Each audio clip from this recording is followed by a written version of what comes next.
आए हैं और चलने हैं। हमने सुना था, मोबाइलों में देखा था इधर उधर, तो आज हमने कहा चलो एक्सपीरियंस कर लेते हैं।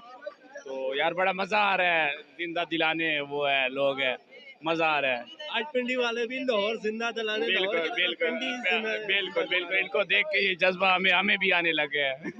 तो कैसा है, टेस्ट कैसा है खाने का यहाँ का, बताएं हमारे जो नाजरीन है ताकि वो भी यहाँ पर आए।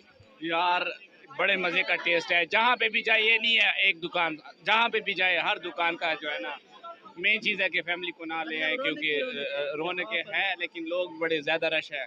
बाकी आप जिस दुकान में जाएंगे आपको आला किस्म की जो है खाने मुयसर मिलेंगे। जी बहुत बहुत शुक्रिया। तो जी नाज़रीन, जैसा कि अभी आपने देखा कि यहाँ पर लोग सहरी करने के लिए आए हुए हैं। जैसा कि आप देख रहे हैं कि यहाँ पर आपको चलने के लिए रास्ता नहीं मिल रहा, आपका जो भी गुजर रहा है कांधे से कांधा टकरा के गुजर रहा है, इतना यहाँ पर रश है। आगे चलते हैं, आगे मजीद आपके लोगों से बात करवाते हैं।